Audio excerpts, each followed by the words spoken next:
Hello there. So we all speak all day, really. We speak with family members or co-workers or friends or the internet, and we don't often ask ourselves, where am I speaking from? We just kind of let the words come out, see what happens. Perhaps we breathe a little bit or compose ourselves before, but for the most part, we are shooting from the hip and just letting the words tumble out.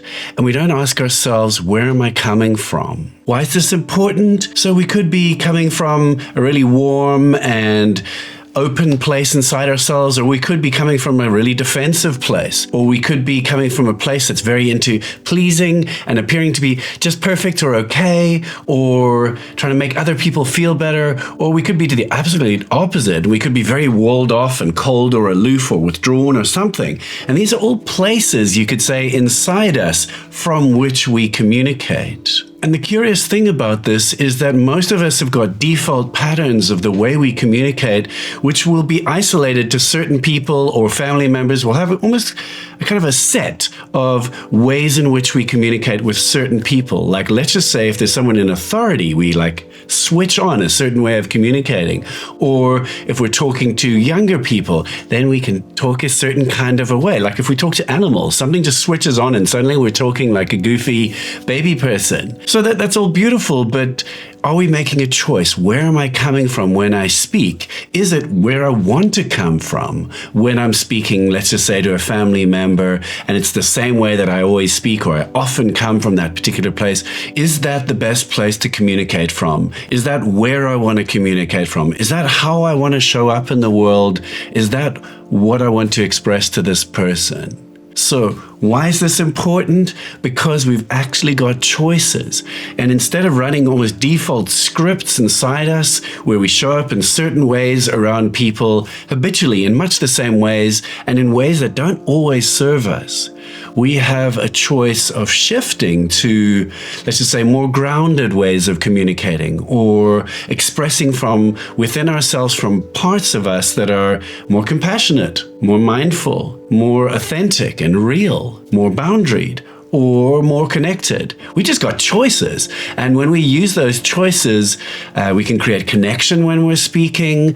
We can create trust. We can create kind of mutually agreeable outcomes where everyone wins.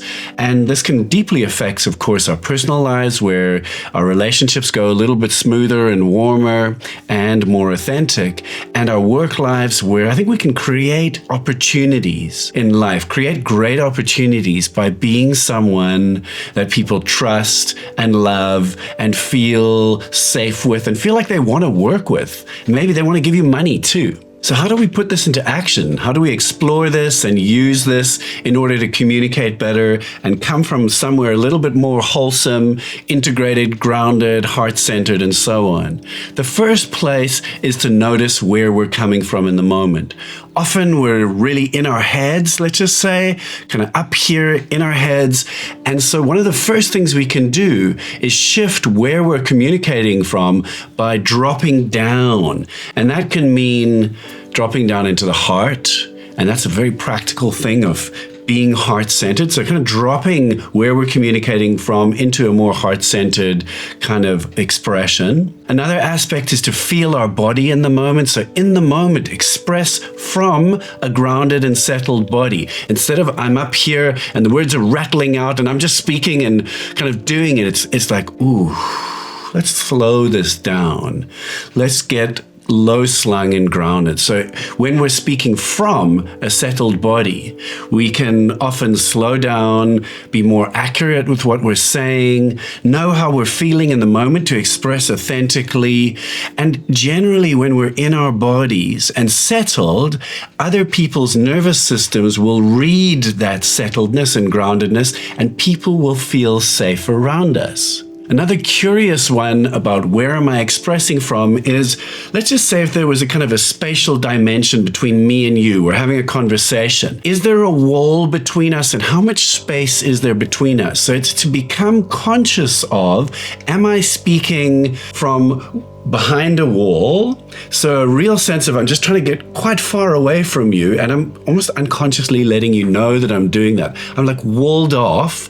So that's not ideal. We want to be connected, but we can also be over the boundary and kind of in other people's business and be too much. So those of you who are sometimes told that you're too much will be a little bit over the boundary and need to potentially come back and be settled in our bodies with an appropriate amount of distance so that we are communicating from within ourselves, but not so far within ourselves that we're basically kind of calling out from very, very far away, all withdrawn. So finding an appropriate sense of distance that includes an appropriate boundary. In other words, we are separated, but we're connected and we're not walled off and we're not no boundary, just walk all over me. We are a little bit of a combo of these things, or rather the perfect balance to be connected. I'm totally connected. I'm boundaried. I'm not too far away. I'm not too far forward. I'm just in balance.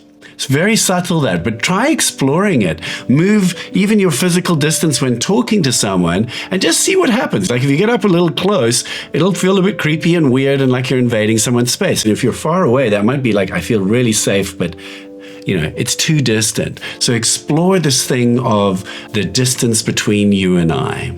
Another curious one that we all do is the employment of a mask. We learn to hide our feelings as children, for example. We learn that no one wants to see a sad face or whatever else it is. And so we learn to kind of just put a mask in front of our face. On one level, it's kind of necessary as a human being because we can't just let it all hang out all the time. But on the other hand, we can become too masked and we can become kind of zero affect face, which means no emotion or very little gets shown here. And it's all about control or I'm fine, and it's inauthentic. So we can all explore, am I being authentic? Do I let people see how I feel? Because one of the ways that we learn to trust each other is by being able to see, oh, there's the human being. I can trust him or her. They seem safe. They seem real, as opposed to when we've got what could be called like a wall of nice. It's very difficult to actually meet and feel and see the human being and trust them. So we can explore lessening the mask and letting people see us.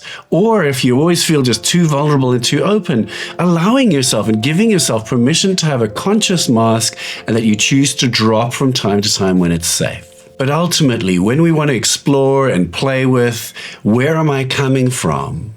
When we're communicating with other people, there are 5 critical components that we want to be bringing into play. Maybe focus on 1 or 2, but develop them as skills over time. The first is out of the racing head. If other people are speaking, we're not thinking what to say next. We're not processing mentally what they're saying. We're just emptying out and being present and listening. Also, when we're speaking, we don't need a narrator on top of it telling us what to say next or criticizing us. We want to become deeply present and mindful and let the words just come out.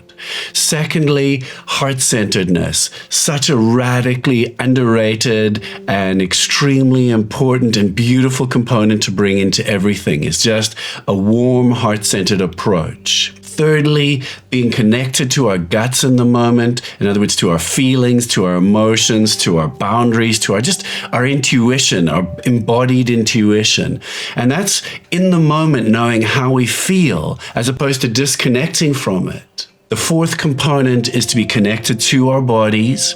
So to be feeling our bodies as we speak. It's one of the best ways to bring safety into our body, to bring regulation. I'm here and I feel okay. Whether you're talking to 1,000 people live or you're talking to people on the internet, as I am doing in this exact moment, the body is one of the keys to a sense of safety, regulation, presence, and being able to trust that the words will just tumble out.